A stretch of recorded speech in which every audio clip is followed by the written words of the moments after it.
everyone, welcome to the upper grade phonics PD. This video is just going to give you a crash course in phonics. I know that I was mostly an upper grade teacher before I became a coach, teaching 3rd through 8th grade, every grade in between there.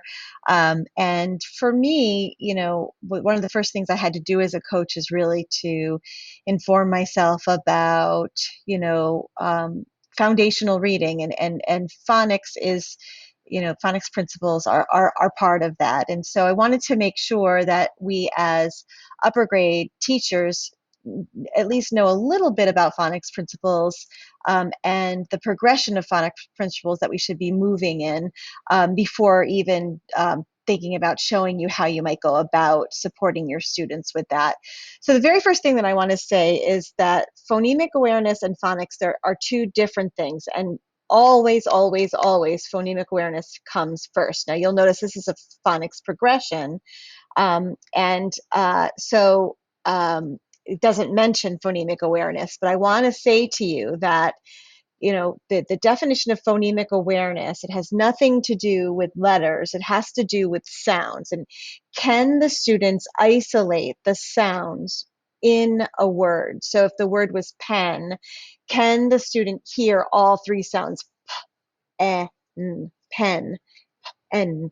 So you want to check first before assuming that it's phonics problems. You want to make sure that the students don't have phonemic awareness needs. If they're unable to isolate the sounds of words and also to blend those sounds together, it is really important that you start there. So one really quick way to test that with a kid is to play a robot game where you say, I'm going to say a word like a robot, and you're going to tell me the word I'm saying. So you might say p, n, like a robot, and they would need to know that that is pen.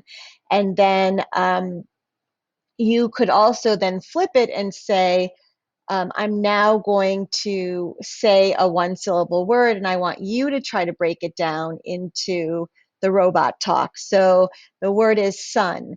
Can you break those 3 sounds, or how many sounds do you hear? And what would the robot say? So, s, 3 sounds. And what would the robot say? S, n.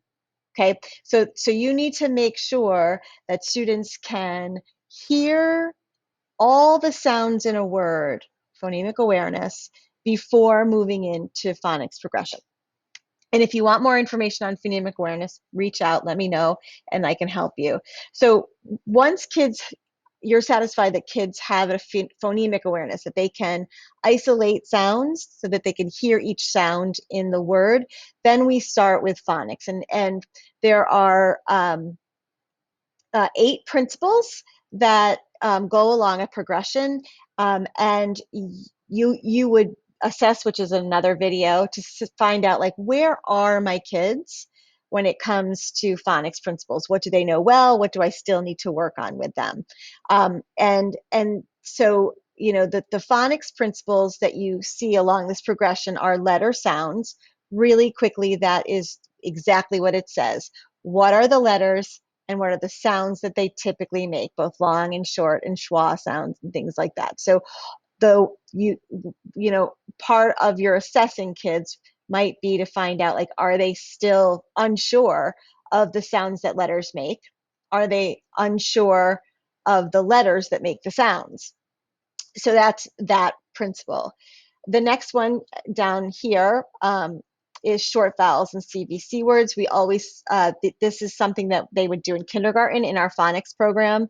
Letter sound knowledge and short vowel CVC words are the 2 things that our kindergarten phonics program covers. It's exactly what it says. So those short vowel 1-syllable words, typically 3 to 4 sounds, and only short vowels. So the word cat and bat and ran and can and things like that. Pet, ill, things that are 1-syllable short vowels. and the kids often learn about that in kindergarten. And because we haven't had that phonics program for many years, we really are just starting it, you may see that your third, fourth, fifth, sixth, seventh, eighth graders don't have an idea of, the short vowel sounds and those CVC pattern words. And I'll tell you that if the kids don't have that knowledge, it becomes very hard to do multisyllabic words, because quite often those short vowel single syllable words are the things that we put together to make longer words, and to read longer words. And so it's really quite an important phonics principle. So the next one on the chart is simple digraphs and blends. If you were like me, who is an upper grade teacher, I couldn't tell you the difference between a digraph and blend, but I can now after studying it for 5 to 6 years. A blend is 2 or 3 letters that come together, where you can hear the sounds together. So if you think of ST, stop, you can hear the S, stop. You can hear this S and the T together. They make a st. They're just blending their sounds together, but you can still hear both of them, right? Another example of this would be TR in the word trip, trip. You have 2 letters that are making a blended sound, but you can still hear the T and you can still hear the R. That's a blend. A digraph is when 2 or more letters come together to make a completely new sound. So SH says sh. We don't say s, we say sh. CH is another example of a digraph, right? We say ch instead of k. So blends and digraphs would come after short vowels and CVC words, and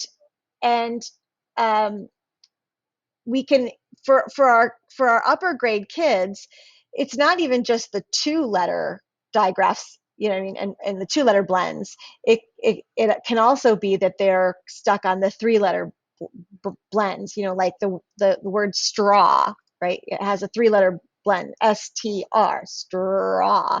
And so that might be something that they're having trouble with. They might have, simple blends, but we often call those trigraphs. You have things that are more than 2 sounds coming together to either make a new sound or to blend all their sounds together.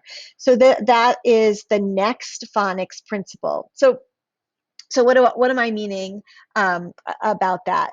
So just that, as I keep you, going with this, when we assess our kids, if you see that they have mistakes in letter sounds, in short vowels, and in digraphs and blends, you're always going to start with the first thing on the progression. Your targeted goals are going to be the letter sound ones, because that comes first on the progression. So let's just keep going. So inflectional endings are, of course, ed, es, ing, words like that, and all the rules that go with those things. Plurals are in there as well. This is not syllables, or I'm sorry, suffixes. We're not talking about that. We're talking about things that we add on to root words to make them plural, or in the past tense or in the future tense, that way. Es, s, ies, ing, ed, etc. And the next thing we would take a look at on the progression are long vowels, but long vowels spelled with the silent E. That comes before. You'll notice vowel teams. They're side by side, but we always do some work with CVCE words first. So that idea that we can take a word that was short, like, let's see, hop, HOP, and if we add the E onto the end, the E makes the O long. It's interesting, I have been doing some assessment of middle schoolers, and this seems to be an area that kids are unsure of. I notice a lot of kids in the assessments that I've done with them, they use Vowel Teams instead of that long E pattern. So I just did a whole batch of sixth graders, and I noticed that a whole batch of them really on those assessments were unable to decode or write with, decode or encode CVCE words. So that would be a targeted skill for those students that I assessed, because it was really definitely a need. After CVCE, phonics principles are solid. We move on to vowel teams. There are so many vowel teams, and so many sounds that vowel teams make. It will be impossible for you to do all vowel teams. I need to say that to you right out.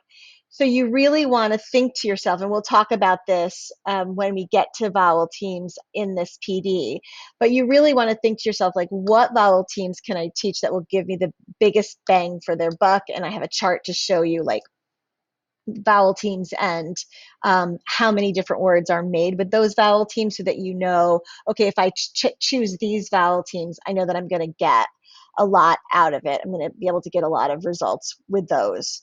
And then R controlled vowels are vowels where the sound changes because there's an R that comes after it. So, you know, OU is one that often gets paired with the R, and it changes the sound. So in out, O-U-T, it's sounds ow, right? But if we did course, C-O-U-R-S-E, that O-U changes because the R is next to it. You know, even in words as simple as car, it isn't that pure ah. We don't say car, and it's not care. The R changes that A sound and changes the vowel sound, and that would be the next phonics principle that we would work on. And finally, the last principle, the principle that I think that we are working on all the way through high school, really, is to navigate multisyllabic words. And the thing that is great about multisyllabic words is, if all the other phonics principles are in place, we have the kids lean on what they know about the other phonics principles, so that they can then start to decode and encode multisyllabic words as well. So these are the phonics principles on a progression of study that we will be talking about in this PD.